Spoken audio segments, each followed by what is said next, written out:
Assalamualaikum warahmatullahi wabarakatuh. Perkenalkan, nama saya Sri Luciana dengan NIM 2261340 dari Prodi Farmasi. Di sini saya akan menyampaikan mengenai integrasi Islam dalam bidang farmasi.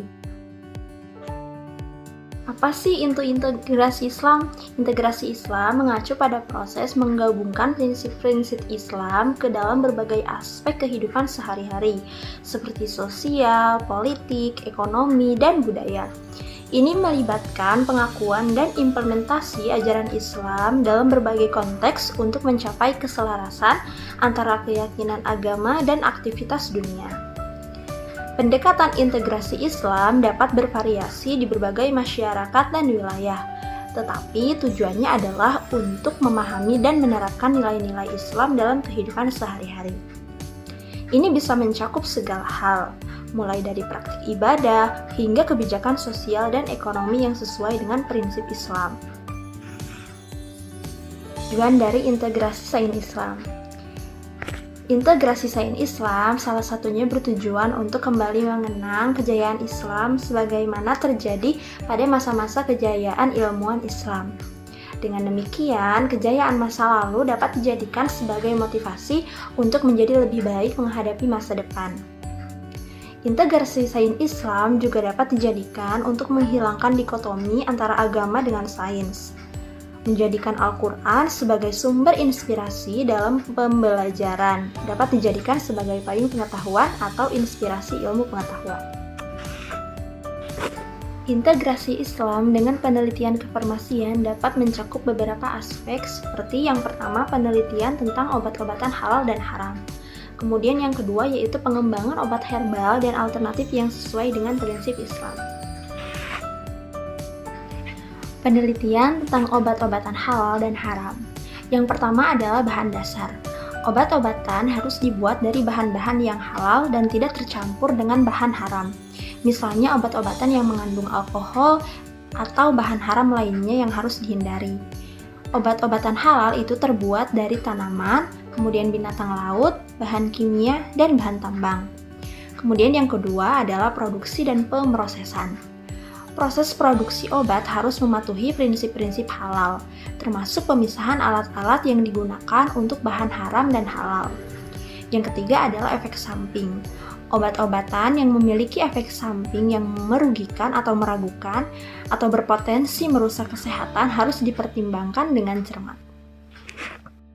Pengembangan obat herbal dan alternatif yang sesuai dengan prinsip Islam merupakan bidang yang berkembang dalam upaya menyediakan pilihan pengobatan yang sesuai dengan ajaran agama Islam. Beberapa prinsip yang harus dipertimbangkan dalam pengembangan obat-obatan herbal dan alternatif yang sesuai dengan Islam yaitu melibatkan yang pertama adalah bahan baku yang halal. Bahan-bahan yang digunakan dalam obat herbal harus berasal dari sumber-sumber yang halal dan tidak mengandung bahan haram. Kemudian pemilihan bahan baku juga harus mematuhi aturan-aturan Islam. Yang kedua adalah proses produksi halal. Proses produksi obat herbal harus memenuhi prinsip-prinsip kehalalan, termasuk dalam hal penggunaan peralatan dan lingkungan produksi. Kemudian selanjutnya yang ketiga adalah efek samping dan keamanan. Obat herbal harus aman digunakan dan tidak memiliki efek samping yang meragukan atau berbahaya bagi kesehatan. Dan yang terakhir yaitu yang keempat adalah konsultasi kepada ahli. Dalam pengembangan dan penggunaan obat herbal, konsultasi dengan ahli kedokteran dan ulama atau cendekiawan agama Islam dapat membantu memastikan kesesuaian dengan prinsip Islam.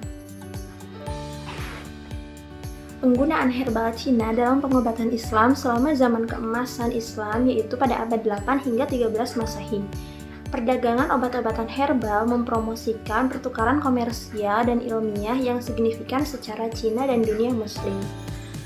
Obat herbal Cina telah dijelaskan oleh ahli medis Muslim pada abad pertengahan seperti Tabari yaitu 870 Masehi, kemudian ada Razi 925 Masehi dan Hali Abbas 982 Masehi, kemudian Ibnu Sina 1037 Masehi dan Jurjani 1137 Masehi.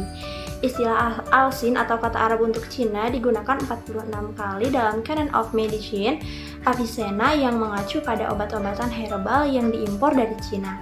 Tampaknya herbal Cina adalah komponen utama pertukaran barang dan pengetahuan antara Cina dan Islam dan kemudian ke dunia barat di tengah era ini.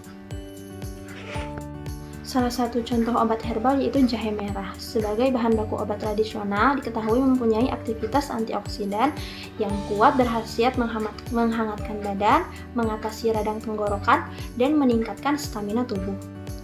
Jahe disebutkan dalam Al-Quran sebagai minuman yang ada di surga, sebagaimana Allah Subhanahu wa Ta'ala berfirman dalam Quran Surat Al-Insan ayat 17 yang berbunyi, A'udzubillahi minasyaitonirrajim, Bismillahirrahmanirrahim, wa yusqawna fiha ka'san kana mizajuha zanjabila.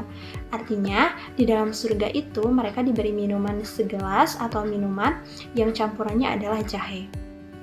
Jahe memiliki banyak khasiat untuk kesehatan.